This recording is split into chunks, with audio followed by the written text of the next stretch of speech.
everyone, my name is Dennis Atwigo. With the last student number 45, we are from group 4. We would like to explain to you about suprasegmental features in speech. Suprasegmentals or prosodic features are aspects of speech that extend beyond the level of individual phonemes, consonants, and vowels.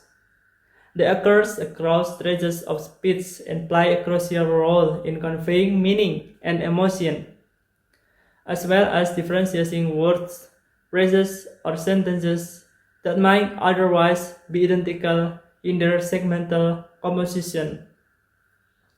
These features include pitch, stress, and duration, or length, and they help listeners interpret not only what is being said, but also how it is being said.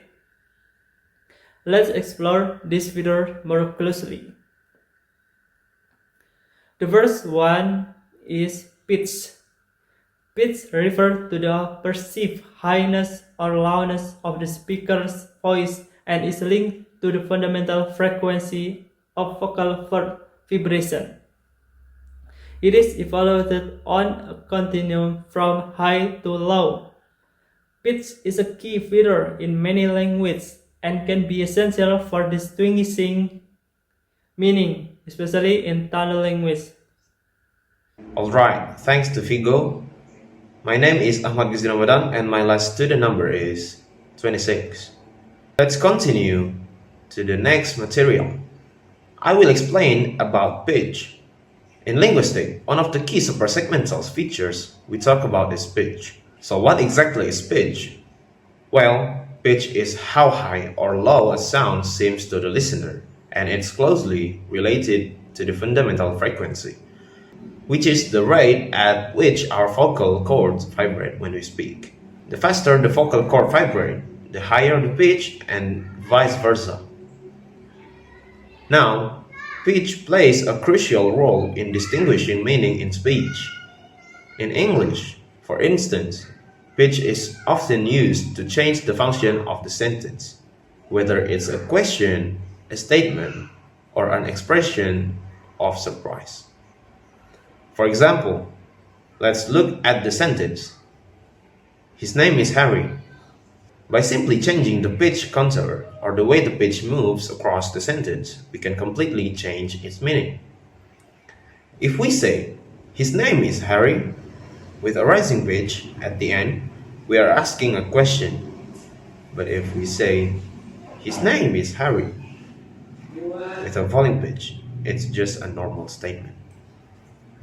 There is also the possibility of using pitch to express surprise, like, his name is Harry, with a slightly rising tone that indicates you are shocked or surprised by this fact.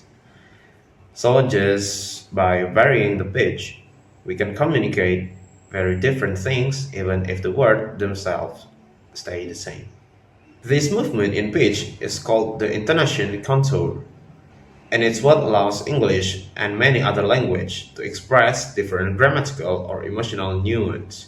English is known as intonation language because pitch variation usually affects the meaning of entire phrases or sentences rather than individual words.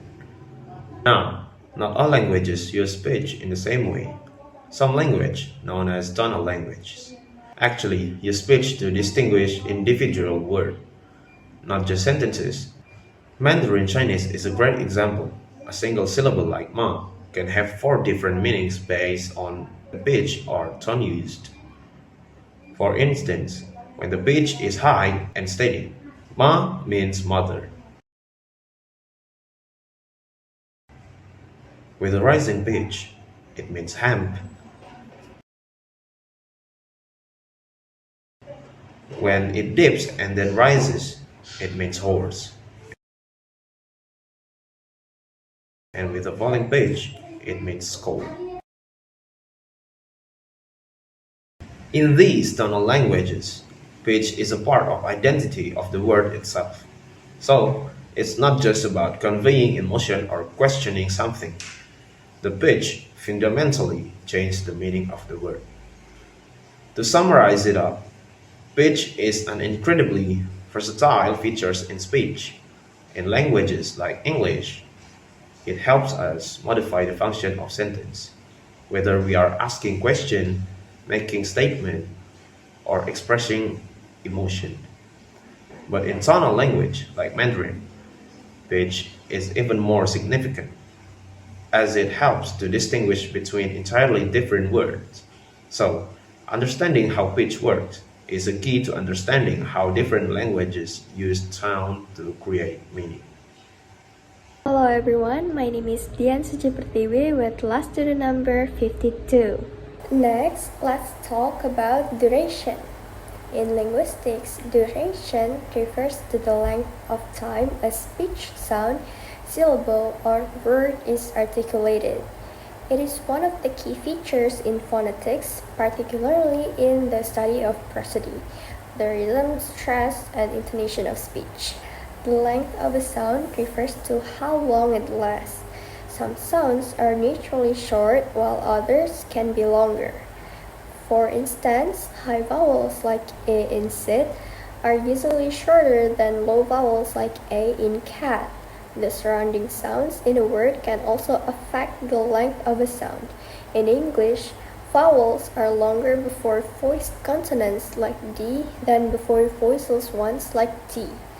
For example, the E sound in need is longer than in neat. However, in English, stretching out a sound usually doesn't change the meaning of a word, except when stressing something. But in some languages, like Hindi, the length of a sound can change the meaning of a word. For example, in Hindi, paka means right, while pakka with a longer K means firm.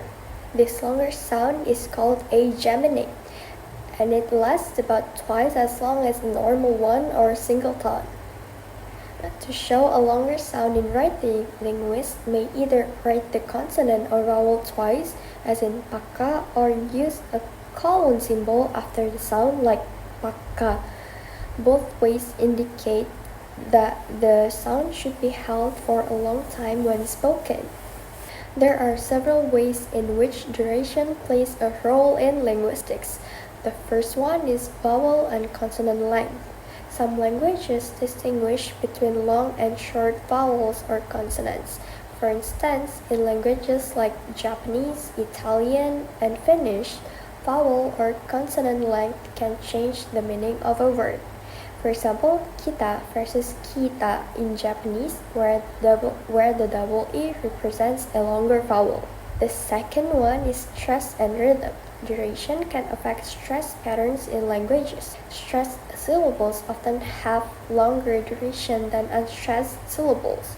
In some languages, longer syllables might receive stress, or the length of a syllable might depend on stress placement. The third one is prosodic timing. Duration contributes to the overall rhythm of speech. Some languages are stress-timed, like English, meaning the time between stressed syllables tends to be equal, while others are syllable-timed, like Spanish, where each syllable tends to take roughly the same amount of time. The fourth one, tempo and speaking rate. The overall duration of speech can vary depending on how fast or slow a person is speaking, which can influence the clarity or meaning of speech. A faster rate may shorten the duration of sounds and syllable. In sum, duration in linguistics affects both the phonetic and phonological properties of languages, impacting meaning, stress patterns, and overall speech rhythm. Alright everyone, I'm Tessa Gina Amira and I will continue the explanation about stress and connected speech in linguistics. So first one is about stress. Stress in linguistics refers to the emphasis or prominence placed on a particular part of a word or sentence. This emphasis can be achieved by raising the pitch, lengthening the sound, or making it louder than other parts. Stress is typically applied to syllables, the smallest speech units that can carry emphasis. What's interesting is that stress patterns vary depending on the language. For example, in Finnish and Hungarian, stress is always on the first syllable. In French and the Mayan language, stress always falls on last syllable. And in Polish and Swahili, the stress is on the second to last syllable. However, in languages like English, stress patterns are very unpredictable. This means that where we place stress in a word can change its meaning or function. Example in English, we recognize at least three levels of stress. The first one, we have primary stress. It means we put stress on the first syllable. For example, subject.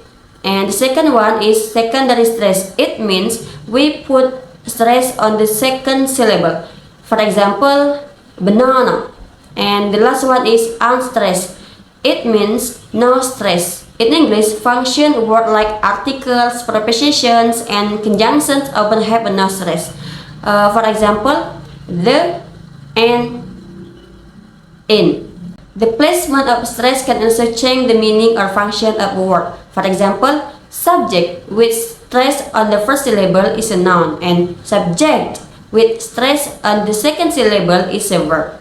Now, let's move on to connected speech. So, what exactly is connected speech? Well, when we talk, we don't speak in individual separate words. Instead, we speak in a continuous string of sounds. If you think about it, you rarely hear someone speak each word like it's on island, with big pauses in the between. Our words tend to blend or connect with one another. This is what we call connected speech. And here we are a few key processes that happen when we connect our speech. Let's go through some of the most important ones. The first one is assimilation. This happens when one sound changes to become more like a neighboring sound. For example, if you say the phrase good boy quickly, the D sound in good may change slightly to sound more like a B. So it sounds like good boy. The sounds influence each other, which helps our speech flow smoothly. And the second one is elision. This is when we drop or omit a sound in connected speech. For instance, in casual conversation, instead of saying I don't know, many people may say I do know. The T in don't is dropped to make this sentence easier and faster to say. And the third one is linking. In connected speech, we also link sounds between words. This is especially common when a word ends in a consonant sound and the next word starts with a vowel sound. For example, instead of saying go out with a clear break between the words, we link them together and it sounds like go out.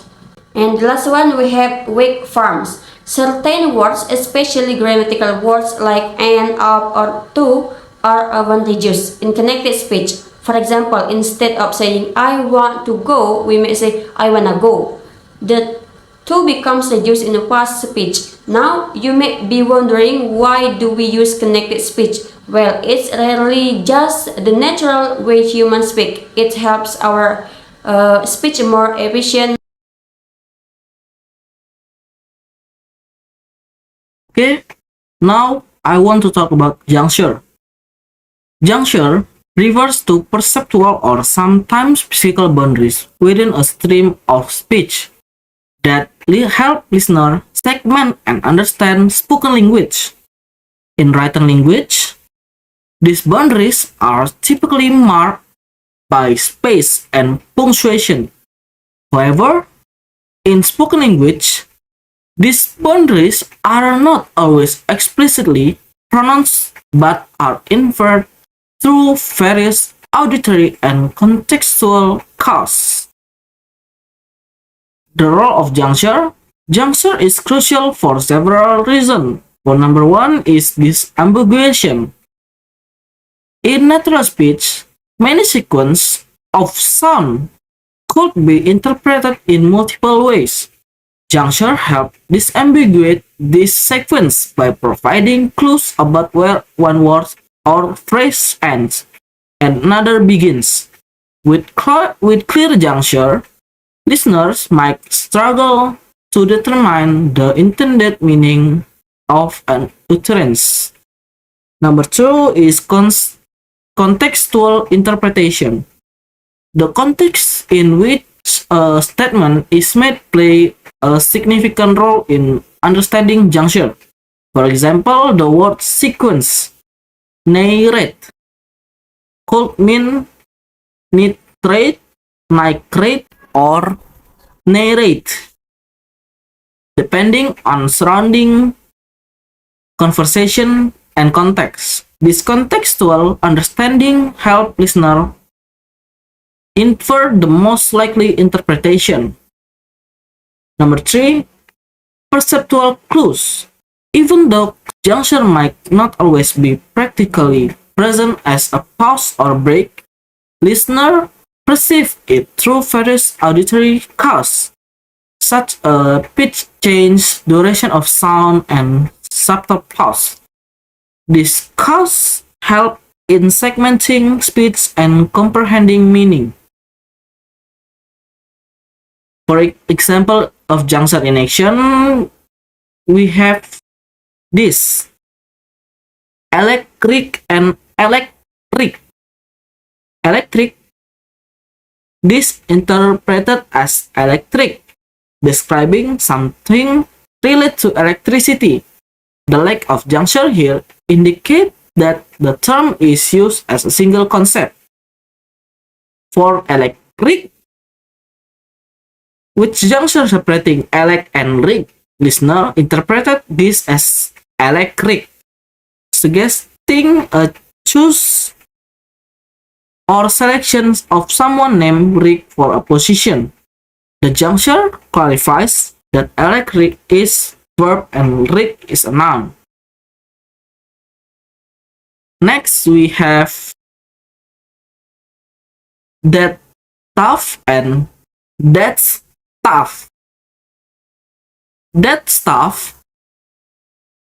The juncture here is crucial for understanding the phrase as that stuff, which refers to an unspecified material or object. The separation between that and stuff clarify the meaning. For that stuff, the juncture helps identify that stuff. An expression indicates difficulty or strength. The lack of pause or separation affect the interpretation of the phrase. Okay, that's all from us. Thank you for watching. Leave like and comment. See you in next time. Bye.